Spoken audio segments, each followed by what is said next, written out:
Some games are just so perfect you know they're going to get a sequel. The story's left unresolved and it needs another entry to wrap things up, or maybe it's sold so many units you can't ignore a sequel. The fans are begging, demanding one more hurrah in that gaming universe, so inevitably the sequel arrives. Then there are games that just weren't so lucky. The series dies before it can become a franchise, and for some it's for the best. For others, it's a crying shame. These games left us wanting more and never gave us that. Maybe they had fun mechanics that let you wonder what a sequel would look like. Maybe the genre or trend died out before we got to see how the developers would evolve with another entry. Or future titles have been promised, yet all we hear are crickets. Today we'll be addressing games that deserved a sequel. And for the sake of this video, we're only looking at games that never got a sequel in the first place. Last week we discussed games like Banjo Kazooie and Spyro, games that were franchises that still need new games. So if that's what you're looking for, go check out this video after that. Now for today's list.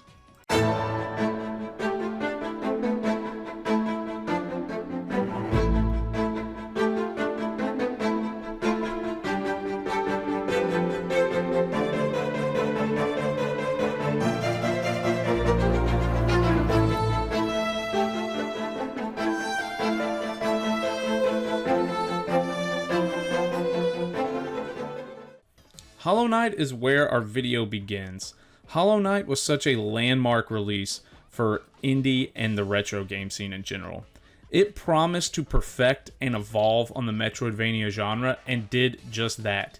The game has a 90 score on Metacritic, an overwhelmingly positive score on Steam. Destructoid and Nintendo World Report gave it 10 out of 10s. To say the game scored well would be an understatement.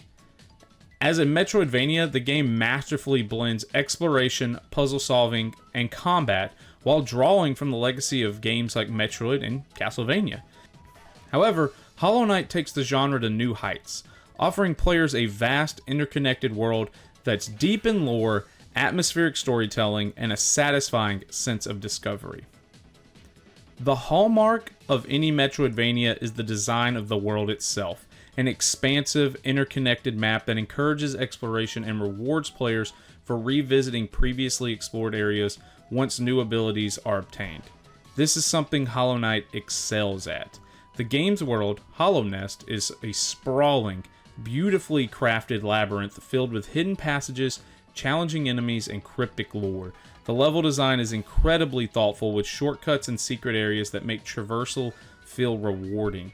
As you unlock new abilities such as the ability to double jump, wall jump, or even dash, you'll find previously inaccessible areas are opening up, pushing you to re-examine areas you've already explored and found hidden secrets and upgrades. And while Hollow Knight is a challenging Metroidvania, no doubt about it, it is also a masterclass in atmospheric world building and storytelling. The game's setting, Hollow Nest, is a desolate and hauntingly beautiful underground kingdom, abandoned by its former inhabitants and now overrun by dangerous creatures and ancient ruins. The environment, the color palette, and use of shadows is the first thing that stood out to me when I first played this game. It was undeniably eerie, yet atmospheric. It's safe to say its world design is intricately layered, and the sense of exploration is unmatched. The combat is challenging, yet satisfying, with a wide range of enemies and bosses that demand skill and strategy. The atmospheric storytelling and beautiful art direction pull players into a mysterious world that feels alive and full of secrets. Surely, that sounds like a game that deserves a sequel, right? Good news! The devs agree. A sequel, Hollow Knight Silksong, was announced in 2019. Fans promptly lost their minds with excitement. However, Silksong remains one of the biggest gaming memes or inside jokes within the community. Asking if we think, will Silksong be out this year, or will Silksong be showcased in the latest Nintendo Direct, have become running gags at this point. I literally see it on every Nintendo Direct video Nintendo puts out, with numerous fans disappointed after each new Direct. It's amazing to see an indie game take the world by storm and pull on enough fans' hearts for an outcry for a sequel. And the fact that it got announced is awesome.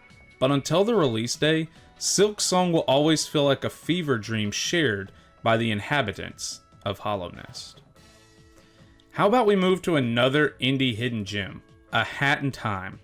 Another one of those I'll never pass up a chance to talk about this game kind of games. A Hat in Time is a major player in the 3D platform revival from a few years ago. It combines elements of Super Mario 64, Legend of Zelda Wind Waker, and Banjo Kazooie to name a few of its major influences, and it brilliantly combines the best part of all those games. The excellent platforming of the Mario series, the beautiful colors of Wind Waker, and the massive yet wonderfully designed levels of Banjo Kazooie. This game is a love letter to those of us who grew up playing those games. This game came out in 2017, absolutely smashing its Kickstarter goal. I'd love to see A Hat in Time get the sequel it deserves after just celebrating its 7th year anniversary. However, I will say, there is one reason I made peace with no new games right now, and that's, it feels like the story reached its natural conclusion. I'm not really sure what else they would do with the story if they don't tackle more of the time traveling aspects. I felt like that was one element of the game that was just hinted at. Like, Mustache Girl was going to collect all these timepieces and go back and change the way Mafia Town came to be, but we don't really ever see time travel as like a big mechanic. So that is something they could explore in a sequel. However, something else I'll add to this is that the mod scene is still very active. We stream fan-created modded levels every week here on the channel, so if that's something you're interested in, be sure to subscribe and be on the lookout for more streams. Because what I would really like out of a sequel is more levels, more hats, and new mechanics. And the fans have created mods really do help fill those gaps. They've taken scratched levels, scratched game mechanics, and have worked them into fan-made levels. And that's really awesome to see. So, you know what? Shout out to the modded scene. You guys are killing it while we wait for Gears for Breakfast to announce something crazy. Now, let's get to some throwbacks. Let's go all the way to the Wii for this next hidden gem. Munchables. Munchables plays very similar to the Katamari series, if you're familiar with that, which is wonderful. My wife and I did a playthrough of Katamari on the Switch here on the channel if you'd like to check that out after this video. Personally, it was one of those games that I enjoyed watching my wife play more than me actually playing it. That's because I wasn't any good with the controls at all. But I do adore what they were actually doing with this game.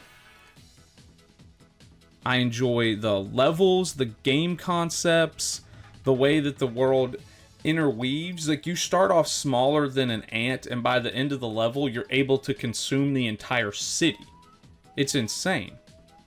But what I'll say is, I just wasn't any good with the controls. That, I'm not saying it ruined it for me. There are just certain games I like watching other people play more than me playing it. And that's where Munchables comes in. Munchables is a little different, yet the same. So what I mean by that is, the levels aren't quite as intricate as Katamari, where you start off underneath this kid's bed, and by the end of it, you've ate his house. Munchables, you start off little, and you eat enemies in the levels to grow bigger. So like in Katamari, you're collecting like Tic Tacs and domino pieces, and then eventually you'll eat like the dog and the cat and the car. This game, you're mostly eating the enemies, and you're leaving the world relatively intact, and the levels play way more linearly, however you want to say that. Whereas Katamari, it's all open world. So you can start down by the beach and then work your way into the shopping district before you make your way to the apartments. In this game, it's a lot of circles in a way. At least some of the levels kind of have a circular feel. You start off small at the beginning, then you get so big and you end kind of back up at the beginning, and you're like, wow, look how big I am. And they do different things with their level design, I guess, because you're able to, there's more puzzle aspects to Munchables. Like, you need to be big to unlock certain parts of the level, which you could argue is similar to Katamari, but here's what I found out. They were actually developed by the same team. Now Productions developed both games. I didn't know that until I started researching for this video. I thought that was really cool. And here's the better part. Now Productions is still active on the Switch. They've made like 3 games for the Switch. I think they were all remakes, if I'm not mistaken. One being Katamari Damacy Reroll. So I don't know if we'll get a Munchables 2, but at least it would be really cool to see Now Productions port Munchables over to the Switch. I think the characters, the art style, the gameplay, I think it all fits into the Switch's style. So I think Munchables would be a welcome addition to the Nintendo Switch lineup. If you're enjoying our content, please don't forget to like, comment, subscribe. We enjoy any interaction we get with you guys. Help us grow this community. Now let's move on to the final game of the day. The last game we're going to talk about today is Billy Hatcher. This is a game I have a love-hate relationship. As a kid, I played Glover 64 to death, but I was never any good at it. When I saw Billy Hatcher, part of me said, I'm not doing this whole thing again. But the Stockholm Syndrome part of me was itching to fire up my GameCube to see how Sega would evolve the gameplay loop of Glover. And I gotta say, they did a fantastic job. So something with Glover is you get different style of the balls. So you can have like a bowling ball, a really fragile ball. I think you can get like a tennis ball. It's been a minute since I played Glover, but the different kind of balls are used to solve different kind of puzzles. Billy Hatcher takes that and turns it into eggs.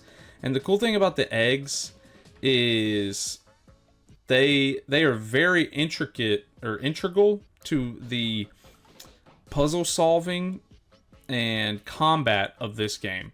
So it plays like Super Mario 64 with big, awesome levels, fun platforming, and really interesting and unique puzzles. But it adds the worst mission type in all of gaming, which is escort missions. Now, it's important to note, kind of similar to Glover, you don't just die if your egg breaks or you lose your egg or whatever, but you are highly incentivized to keep your egg on you. There are fruits throughout the levels, and you'll roll over the fruits, and it'll cause your egg to get bigger and bigger until finally you can hatch it. And a lot of the time there are animal companions in here that help with puzzle solving, because it's been a minute since I played it, but like one example is you get like this fire pet who can help you melt ice, and there's just different things like that. I think I read there's like 15 or more animal companions, and they all help you solve puzzles in different ways. There's one egg that you can use. You can stand on it, so that lets you kind of run on water using the egg as a platform. It just does a lot of different cool things with these eggs. And I just thought this game was brimming with creativity, oozing Sega charm. I mean, this game is really awesome. The music is killer. The levels are nice, bright, vibrant. There's a good bit of mission diversity. Like in one of the missions, you're using the eggs to build a snowman. This game is really fun. I think if you are a fan of 3D platformers with a twist, right? So it's not just Mario 64 where you're hopping. There's this whole egg mechanic that gets really, that gets layered, I guess, right? So if you like your platformers with a little bit of a twist, I think you'll really like this game. Like I said, it oozes the awesome music, the Sega charm, the fun levels, the lovable cast of characters. I think I think this game has everything it needs to be a really fun, memorable platformer. Like, I think if you play this, it'll feel a little wonky getting used to the egg physics. Once you got that down pat, it's a really enjoyable game. And I would love, because, you know, Sega said they're in the middle of this revival, and they announced like Golden Axe and Crazy Taxi and some other games. I think it'd be awesome, absolutely awesome, to see a Billy Hatcher 2 either on the Switch or the Switch successor. Again, it's another game that I think oozes... I keep using the word ooze. I need to find a different word. It's a game that just is a good throwback for Sega fans. I think if they brought it back, it would fit really well on Nintendo consoles. And I just love to play another Billy Hatcher. That's all I'm getting at. Sega, come on. You're in the midst of this revival. Give us Billy Hatcher again. So... that's my list of games that need sequels. Let me know down below. Again, the only real requirement is that it hasn't had a sequel. It can be Xbox, it can be PC, it can be whatever you want it to be. Just let me know down below. What did you think of these games? Which one do you hope really gets a sequel or add to the list? Give me a game you want to see in part 2. That's going to do it for me, guys. Thank y'all so much for watching. I will see y'all in the next video.